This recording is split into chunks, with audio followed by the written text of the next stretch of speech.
Morning students, here is a problem related to motion under gravity.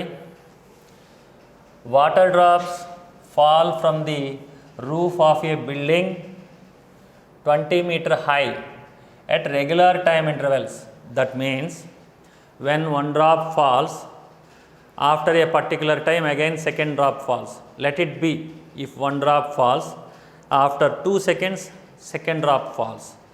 Again after 2 seconds third drop falls. Again after 2 seconds fourth drop falls. That is the regular time intervals. If the first drop strikes the floor when the sixth drop begins to fall. So when first drop touches the ground, at that instant sixth drop is ready to fall. So there the time of start for sixth drop. At that time first drop hitting ground. Then you are asked to find the height of the fourth drop from the ground at that instant. So here what you are asked, if so this is the roof of the building which is at a height 20-meter high from the ground. Now when sixth drop touches the ground, hits the ground, first drop hits the ground, sixth drop ready to fall. When first drop touches the ground, sixth drop ready to fall.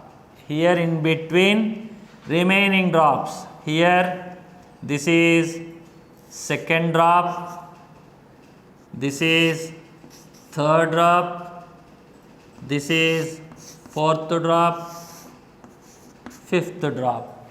So here what is the time taken for the first drop to hit the ground? Since it travels 20 meters, time taken for first drop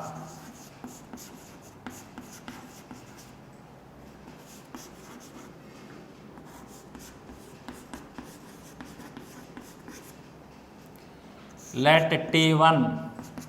Since the drops are freely falling bodies, for the first drop time taken to reach the ground is root 2 h by g.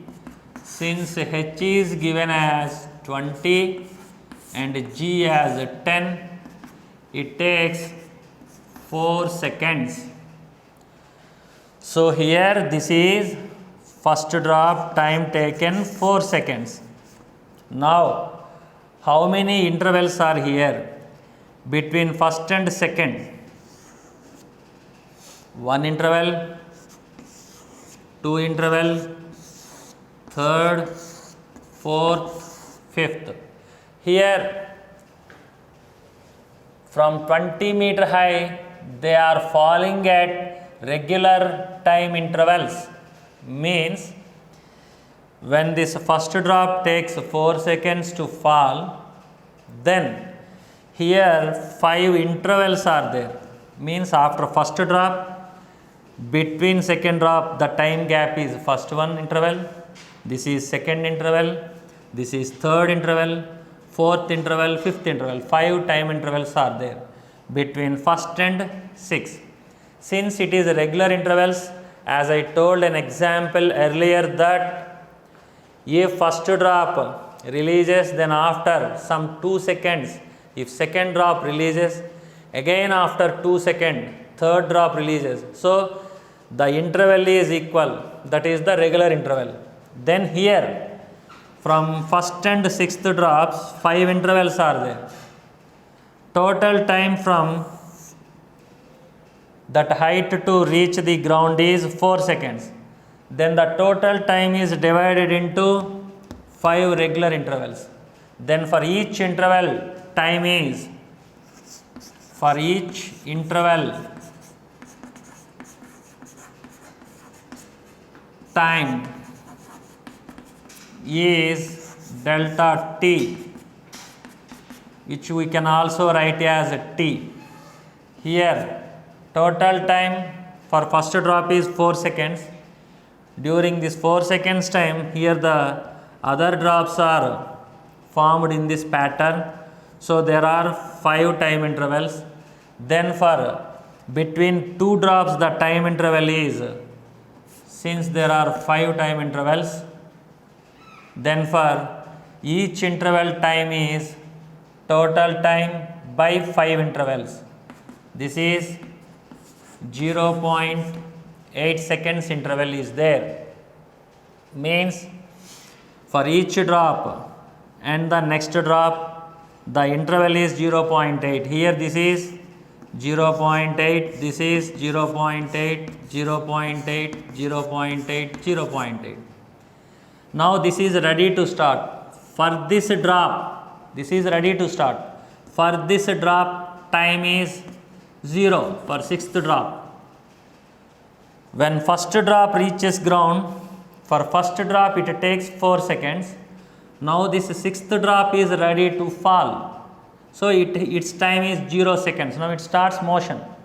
So between 0 and 4 seconds, here are 5 intervals are there. So for each interval between any 2 drops, successive 2 drops, time interval is 0.8 seconds. Then what time fourth drop taken from the top? It has 2 intervals time. So when first drop falls here, fourth drop travels 2 intervals, that is 1.6 seconds. It falls 1.6 seconds. Now when it falls 1.6 seconds, what is the vertical distance it traveled? Total is 20. If we find vertical distance traveled by the fourth drop, then we can easily find height of the fourth drop. Once again, first drop takes 4 seconds. Now sixth drop ready to start. So between sixth and first drop 5 intervals are there. Now fourth drop, when first drop strikes ground, fourth drop takes 2 intervals. So the total time when first drop strikes ground, time taken for fourth drop is, when first drop hits the ground,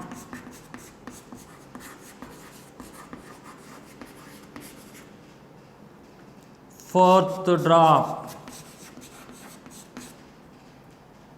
travels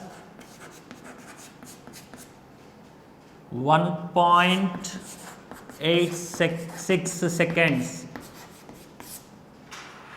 Then the distance traveled by fourth drop. Distance traveled by fourth drop. So what is the distance traveled by the fourth drop? It is y. Let it be y. According to the formula half gt squared. According to the formula half gt squared. For fourth drop, let it be t4. Then half g10. T4 is 1.6. 1.6. Then it is 2.8. 10 into 0.8. 8 into 1.6. This is 12.8. So the vertical distance traveled by fourth drop, it is 12.8 meters. Once again, the time taken for fourth drop, it is 2 intervals here, which is 0.8 and 0.8. Total this is 1 point. Here this is 4. Since this is 2, Here this is 2 into 20 by 10 root 4, which is 2 seconds. Then that 2 by 5 is 0.4. Then this 0.4 can be divided into 0.4 plus 0.4, which will be 0.8. So here this is 0.8 into 0.8. So this is 0.4. Now 10 into 0.8, 8 into 0.4, 3.2 meters traveled. Here a calculation 2 into 2, 4 under root 2 seconds. This 2 seconds is divided into 5 slots. So for each slot interval is 0.4 seconds. Then for first drop hits the ground, fourth drop travels 0.8 meters. So for the fourth drop, distance travelled is half GT4 squared, which is 0.8 into 0.8. So here this is 3.2 meters. Now what is this y? Distance travelled by fourth drop. This is y, distance travelled by fourth drop. Then what is the height of fourth drop? Total is 20 and distance travelled is y. Then 20 minus y. So the height of fourth drop is small h is equal to capital H minus y. 20 minus 3.2, which is 16.8 meters. So this is the height traveled. Just here in this problem, you can analyze what happens. From that you can write the formulas. No need to go for any extra formula here. Whatever be the time of descent formula and taking this term regular time intervals, dividing the total time into intervals and writing for that fourth one, or if you are asked to write for third one, it travels 2.4. Here this is 0.4, 0.4, 0.4. Then for third one it will be 1.2. For fourth one it will be 1.8. For second one it will be 1.6. For last one it will be 2. Okay. So here just a small mistake you have to rectify, right? Okay. So here the problem considered is a body P is thrown vertically up with velocity 30 meters per second, and another body Q is thrown up along the same vertical line with the same velocity, but 1 second later from the ground when they meet. So here first body is thrown from this point, and after 1 second second body is thrown. When they meet, since first body was thrown 1 second earlier than second body, so if they have to meet, then first body should be in return journey and second body is in upward journey. When first body starts 1 second earlier, so it reaches the maximum height, and with the same velocity, since the second body was thrown, it could not cross first body, so it follows the first body. So when first body reaches maximum height and again when it is coming down, then second body is moving up. Here these two meet. So second body is 1 second later than first body. Now when they meet, what is the time when they meet? So here we have to calculate the time. So here for first body, it reaches maximum height. Between first and second body, the time gap is 1 second. So between first and second body the time gap is 1 second. And now here for this first body, if it reaches maximum height, time of ascent is u by g for first body.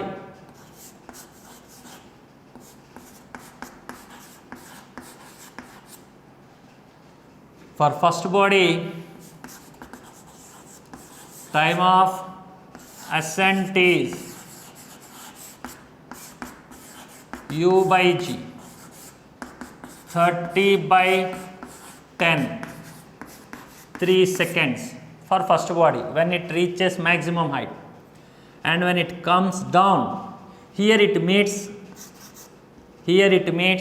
second body. Now the time interval between first and second body is 1 second. So here the time interval between first and second body is 1 second. Then we can divide the time interval from Q2 at this point to maximum height and maximum height to P. The time gap between P and Q is 1 second. It is constant. Why? Because here the time interval is constant, because when they are projected one after another with a time gap 1 second with the same velocity 30 meter per second, then their paths will be similar except the time duration. Then here from maximum height to P and maximum height to Q, the total time interval between P and Q is 1 second, the time difference. Then from Q to maximum height it is half, and maximum height to P it is again half. So here we can write this is 0.5 seconds and again this is 0.5 seconds.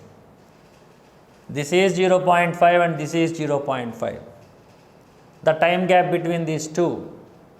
If Q has to reach this point again in this journey, 1 more second it takes. When P is here, after 1 second only Q can reach this point, because it started 1 second later. So the time gap between these two is 1 second, which can be divided as equal times 0.5 and 0.5 for this journey. Then time for P when it meets Q is time taken for P to meet Q is here from this point to here, that is time of ascent plus 0.5 seconds. So when it reaches maximum height, it takes time of ascent plus 0.5 seconds. So that is for P it is time of ascent plus 0.5, then 3 plus 0.5, which is 3.5 seconds for P. And for Q, here if Q reaches this point, again it takes 3 seconds. Why? Because it also projected with the same velocity. So for Q also it takes 3 seconds to reach maximum height.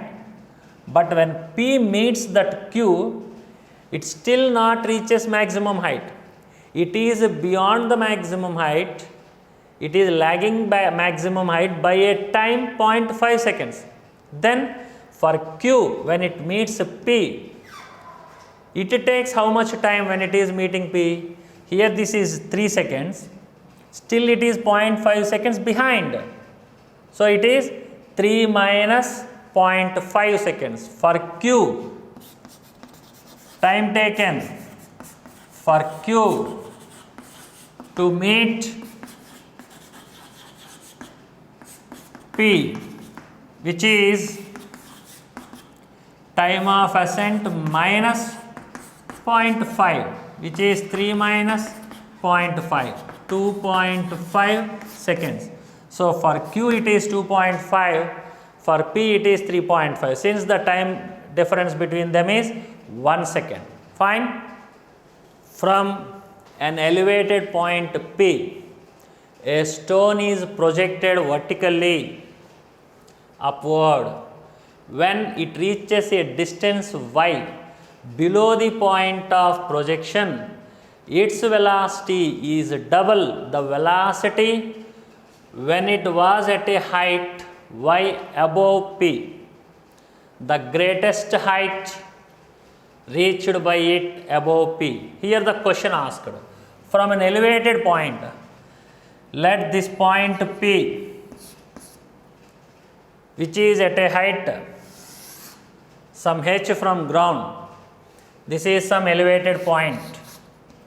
From this point a body is projected vertically upwards. When it reaches maximum height from P, there it stops and turns back and it falls on the ground.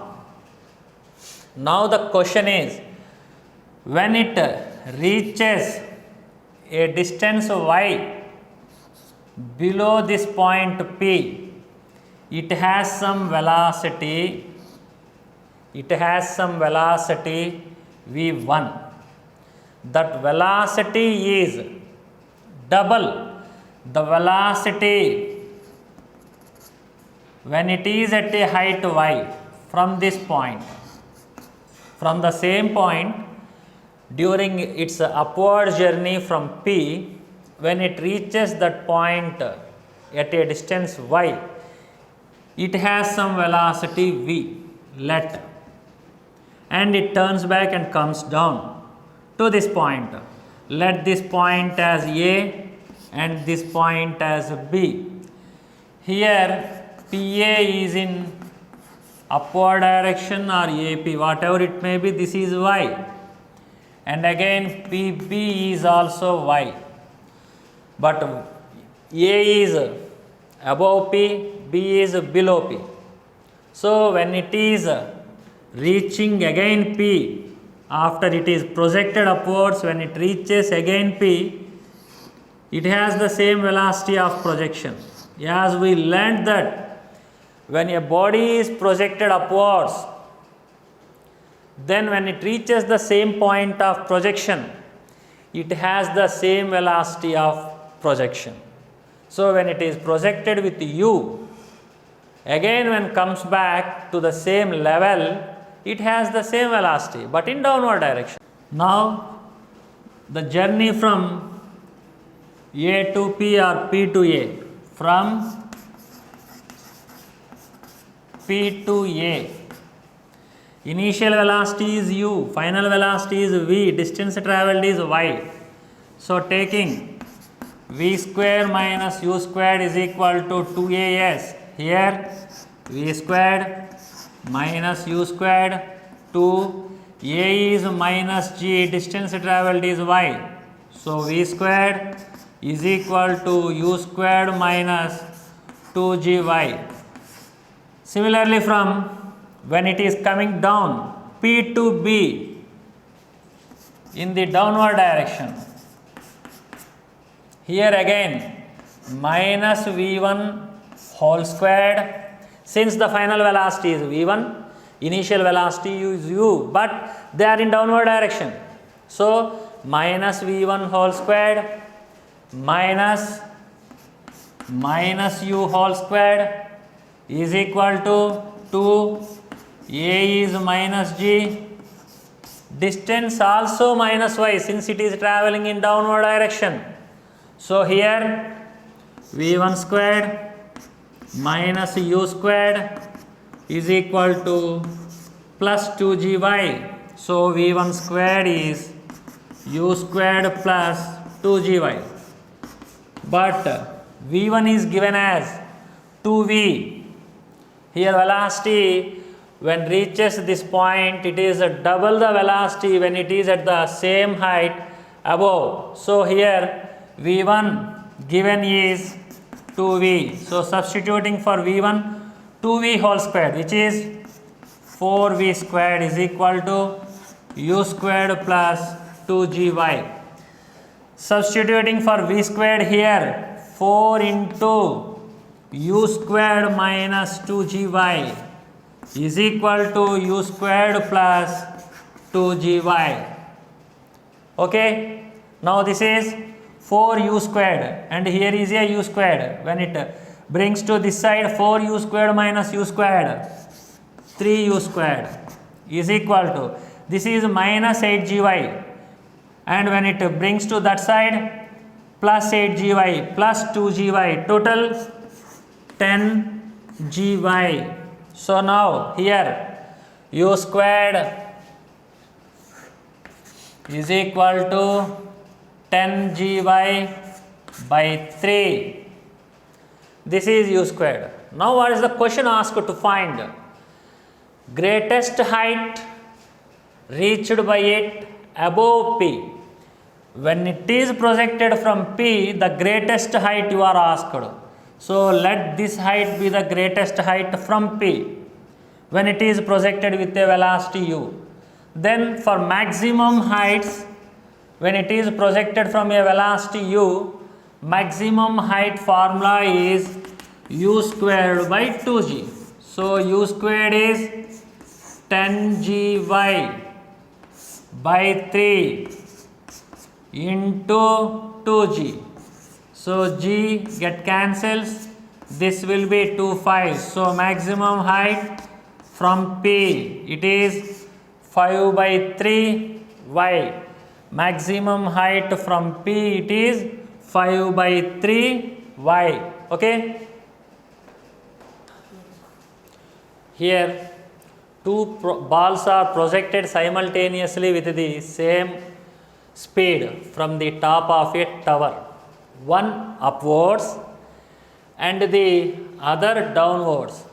If they reach the ground in 6 seconds and 2 seconds, the height of the tower is. So here this is a tower given. We don't know the height. Here one ball is projected upwards and it reaches ground in t1 time. With some speed u, it was projected. With the same speed it thrown downwards. With the same speed it thrown downwards. It takes time t2. In the given problem, t1, when it is projected upwards, it reaches to maximum height. Again it falls down and reaches the ground after a time t1. So t1 is 6 seconds. t2 is 2 seconds. Now when it is projected to the upwards from the top of a tower, when it covers this distance, here the displacement covered is minus h, since from here to maximum height y, from maximum height to here minus y. So the net displacement is 0, and from here onwards it is minus h.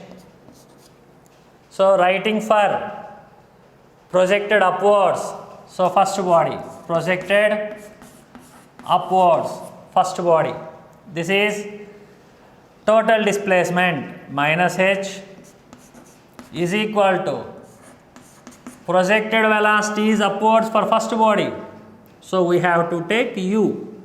Time taken for the journey t1, ut1 minus half gt1 squared.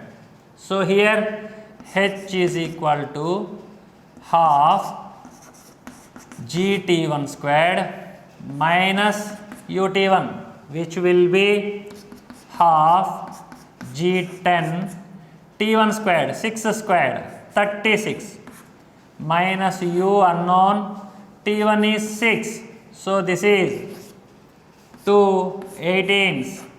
So 180 minus 6u is equal to h. This is for first body, which is projected upwards and reaches the ground, which takes time 6 seconds. For the second body, what is second body here? Second body is vertically projected downwards. So here this is projected with a velocity u.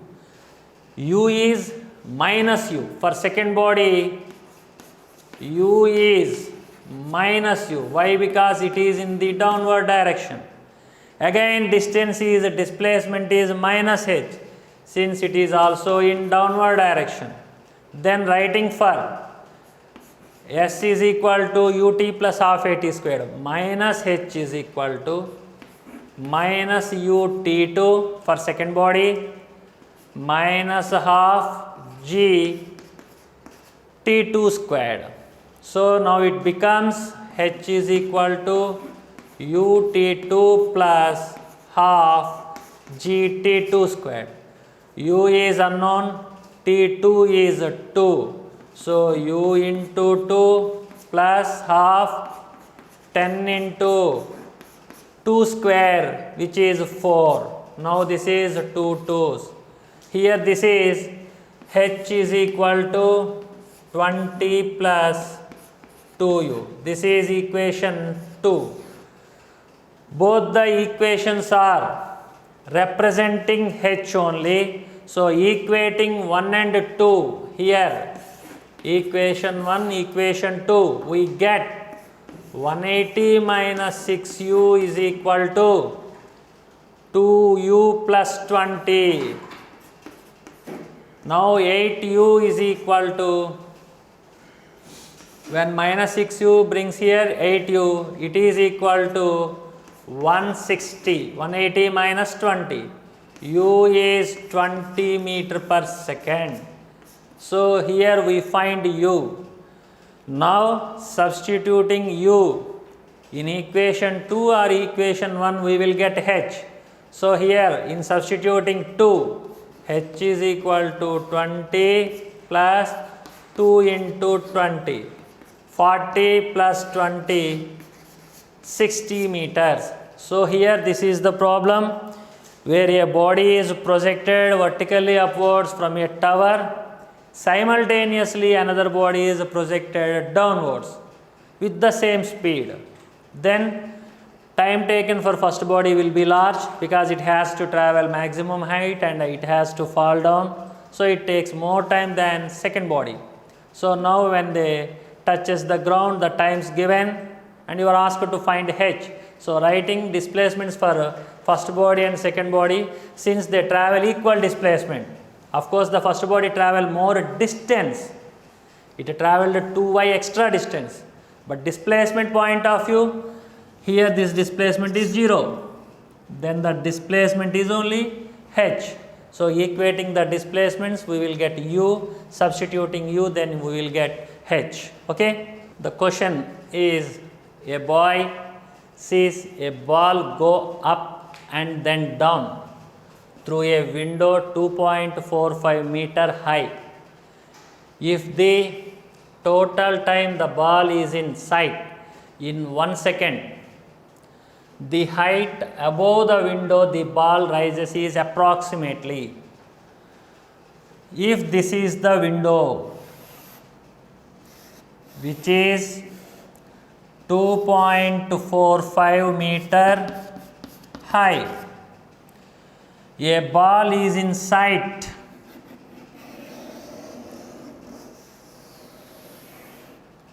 here, a ball is in sight for 1 second, means when it moves through the window, when it moves through the window, here 0.5 seconds upward, since time of ascent is equal to time of descent, the total time of sight from the window is 1 second, means upward direction it is 0.5 and downward direction it is 0.5 seconds. So up to here this is 0.5 and again from here to here 0.5. Total time is 1 second. And this time we don't know. We don't know this time. Then you are asked to find this distance, this height above the window the ball rises. So here, if you take this problem as the point where the ball covers twice, once in upward direction and another in downward direction. Here actually 2.45 is the displacement. So here displacement is 2.45 meters, and in one direction time is half second. In one direction the time is half second. Why? Because since the ball is visible through the window for 1 second, that means in upward direction 0.5, downward direction 0.5, since time of ascent is equal to time of descent. And with what velocity it is projected, so that it can reach 2.45 meters in 0.5 seconds. So we can calculate this u. So here u, using the formula S is equal to ut plus half at squared. 2.45 is equal to u into t 1 by 2 plus minus half g t squared 1 by 4. 1 by 4 t squared 1 by 2 whole squared. Now this is u by 2 minus g is at 10 by 2 into 4, 2 5s, this is 1.25. So u by 2, this is 2.45, u by 2. Since if we take this as 9.8, since it was not given here, if we take this as 9.8, then what you get? This is 4.9, and with 4 it is 4 ones, 4 2 2 5s. Actually here the value asked is approximate, so it is not mandatory to write g as 9.8. Even though it was not given, we can take 10 since the value asked is approximate. But if it was not given, we accustomed to take g as 9.8. If it is given, take 10. So that's why 9.8 by 2 into 4 to 4.9s, 4 1.225. Then it will become u by 2 is equal to 2.45 plus 1.225. Then this will be 2.45 plus 1.225, 5 7 6 2 u by 2. Then u will be around 2.675 into 2, this will be 5.35 meter per second. Here the velocity u is 5.25. Now when it is thrown, it reaches a maximum height h. With initial velocity u, it reaches a maximum height h. Maximum height h is u squared by 2g, which is 5.35 into 5.35 by 2 into 9.8. Then here if you do calculation, this will be around, if it is 10, you can get the value which is less than the real value. So we have taken 9.8. Now this is 2 4.9s, and here this is 2 2s 4 and 13 2 6 12 15 7 5. Now this is 5.35 into 2.675 by 9.8. This is h. Now what is small h for window given? 2.45, and this is total h. If you do this calculation, around this is 5.35, 9.8, approximately this is 5.35 once, 5.35. Since this is 9.8, here we will do calculation as 5, 4, 3.45. Then 9.8 is there, 3.45 means approximately this will be 1.3 something. So here you will get, after doing calculation, here you will get approximately some this 2 point something maximum height you are getting here. So here for that maximum height this is 1.3 and this is 2.6 means 2.7 like that. Then that is 2.45, this is 2.7. Then approximate value for y is capital H minus small h, approximately this will be 0.3 meters. This will be, so the method is, first you have to calculate u value, then when it was projected with u, it reaches this height, subtracting window height from maximum height, you will get the distance above the window. That is the method. Fine.